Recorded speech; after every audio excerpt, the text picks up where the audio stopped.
Update है। Update ये है कि ये दोनों देश आमने सामने बैठ लिए हैं। ये सऊदी दोनों के बीच मध्यस्थता कराता हुआ एक तरफ बैठे हैं सरगेई लेवरोव रूस के विदेश मंत्री और एक तरफ मार्को रूबियो अमेरिका के विदेश मंत्री। दोनों आमने सामने हैं, जगह है सऊदी अरब और चर्चा है इनकी। क्यों है? क्योंकि असल मायने में इन्हीं के लिए चर्चा हो रही है। ये कौन है? पहचानते तो होंगे ही। ये जेलेंस्की हैं। इनके साथ कुछ डेजावू जैसा हो रहा है। 2023 में एक बार जब नाटो कंट्रीज मिले थे तब इनको बुलाया गया था, लेकिन इनसे कोई बात नहीं कर रहा था। आज कुछ इनके साथ वैसा ही हो रहा है। लोग इनके मीम बना बनाकर डाल रहे हैं। ये सबके बीच में अकेले खड़े हैं। अकेले खड़े हैं। इनकी ये तस्वीरें निकल कर आ रही हैं। उस समय के लोग आज तस्वीरें डाल रहे हैं, कह रहे हैं कि इनके लिए चर्चा है लेकिन इन्हीं को नहीं बुलाया गया है। और ऐसे में रूस और अमेरिका पर सभी की नजरें टिकी हुई हैं कि ये क्या फैसला लेंगे यूक्रेन के बारे में।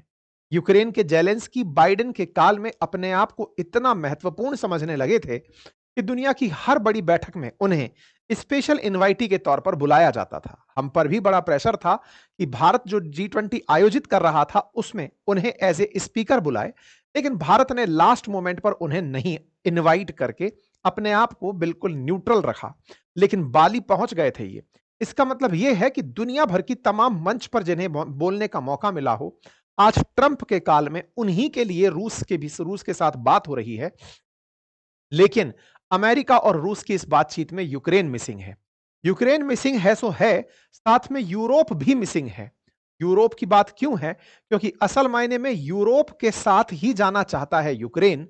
नाटो में शामिल होना चाहता था यूक्रेन, जिसके चलते रूस ने उसके अंदर इस तरह से घुस करके जगह कब्जा ली।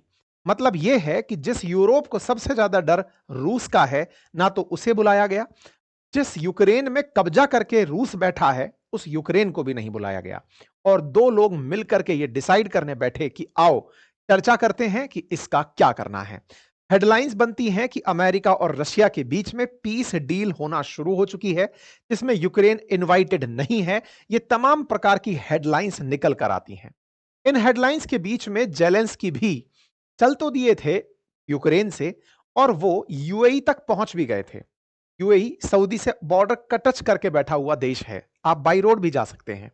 लेकिन जब इन्हें वहां से इनवाइट ही नहीं मिला, असल मायने में था ये कि सऊदी ने कहीं ना कहीं इनके लिए एक थोड़ा सॉफ्ट कॉर्नर अमेरिका के मन में क्रिएट करने का प्रयास किया, ट्रंप के दिमाग में कि सर उन्हें भी बुला लीजिए, अगर वो आ जाते हैं तो बेहतर रहेगा।